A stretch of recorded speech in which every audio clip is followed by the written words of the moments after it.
Have you ever felt like your life was just on repeat? Like you're a character in a movie and someone keeps pressing the loop button? Wake up, coffee, work, sleep. Repeat. Well, last Tuesday, that loop finally broke. I met someone. And no, it's not what you think. It wasn't a movie scene. It was real. It was messy, and it changed everything. Hey everyone! Welcome back to English Made Real with Zach. I'm Zach. Today, I'm not teaching you from a grammar book. We're going to learn through a story. This story is perfect for B1 English learners. I'm going to use natural phrasing, real-life vocabulary, and some deep concepts. Just sit back, listen, and let the English sink in. Let's talk about my morning routine. Usually, my morning is very structured. I wake up at 7 a.m., I take a deep breath, I stretch my arms, I get out of bed. It's a gentle way to start the day. I head to the kitchen, I make a cup of coffee, very important to me, and I eat some toast. But lately, my life felt vague. Do you know that word? Vague. It means not clear. I had goals, but they felt far away. I was scrolling endlessly through social media. I was letting time thieves steal my focus. My battery was at 0. I decided I needed to escape my comfort zone. I told myself, Zach, stop overthinking, just begin. So I grabbed my bag, checked for my keys and wallet, and walked out the door. I didn't have a plan. I just knew I couldn't stay home. I ended up at a small bookstore downtown. I love the smell of old books. It's spectacular. I wandered to the fiction section. I was looking for something thrilling and exciting. Maybe a mystery? That's when I saw her. She was standing by the window, holding a copy of Robinson Crusoe. She had this book on her face, like she was traveling 1,000 miles while standing perfectly still. I wanted to say something, but I felt a little nervous. I thought, what if I sound stupid? But then I remembered action leads to momentum, and momentum leads to confidence. I walked over. I asked, "Is this seat taken?" pointing to the bench next to her. She looked up and smiled. She said, "No, it's free." Her voice was soothing. "I noticed the book," I said. "That's a classic. Are you into myths and legends?" She laughed. "Actually, I prefer stories about survival, about people creating something from nothing." Her name was Maya, and for the next 3 hours, we didn't just talk. We invested our time in a real conversation. We left the bookstore and went to a nearby coffee shop. I ordered a medium iced vanilla latte, and she had green tea. We talked about our favorite things. Maya told me she's an artist. She studies art and loves to draw and paint. She said painting helps her unwind after a busy day. "What about you, Zach?" she asked. "What do you do when you aren't being a teacher?" I told her about my hobbies. I like listening to old rock music and playing video games. But I also told her the truth. I told her I felt stuck. Maya looked me in the eyes. She said something I'll never forget. "Zach, your time is your life.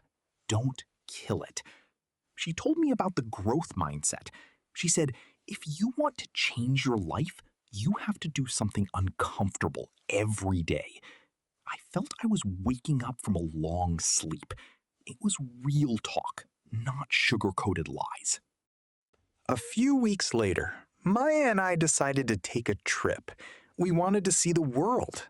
We chose Spain. But as they say, scared people do foolish things sometimes. We got to the airport and realized we were late. It was 7:30 a.m. and our flight was at 10 a.m. The airport was huge. "Do you have the passports?" Maya asked. I looked in my bag. No passports.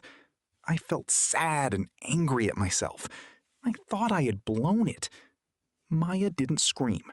She didn't blame me. She said, "Zach, stay calm. We need to find a solution." We realized I had left them on the kitchen counter near the sunscreen. We had to make a choice. Do we give up and go home, or do we fight for this adventure? Life doesn't owe us anything, Maya said. We have to fight for everything. We called a taxi, rushed home, grabbed the passports, and make it back to the airport just as boarding was starting at gate 22. We were exhausted but safe. As the plane took off, I looked at the clouds. They looked like cotton candy. I realized that making mistakes is just part of the learning process. In Spain, we didn't just sit on the beach. We explored. We found a place that reminded me of the secret garden. It was hidden, full of old rose trees and climbing plants. It was quiet. It was tranquil. Maya started painting, and I sat there writing in my notebook. I wasn't wasting time anymore. I was charging my battery. I realized that someone special isn't just a person who makes you happy. It's a person who inspires you to grow. Maya taught me that perfection never comes. You just have to show up for yourself, even on tough days. Before we left, we promised each other one thing. Let's stay in touch, not just with each other, but with our dreams. We promised to stop being victims of our own excuses. We called a taxi, rushed home, grabbed the passports, and make it back to the airport just as boarding was starting at gate 22. We were exhausted but safe. As the plane took off, I looked at the clouds. They looked like cotton candy. I realized that making mistakes is just part of the learning process. In Spain, we didn't just sit on the beach. We explored. We found a place that reminded me of the secret garden. It was hidden, full of old rose trees and climbing plants. It was quiet. It was tranquil.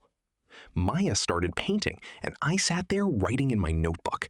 I wasn't wasting time anymore. I was charging my battery. I realized that someone special isn't just a person who makes you happy. It's a person who inspires you to grow. Maya taught me that perfection never comes. You just have to show up for yourself, even on tough days. Before we left, we promised each other one thing. Let's stay in touch, not just with each other, but with our dreams. We promised to stop being victims of our own excuses. So, why did I tell you this story?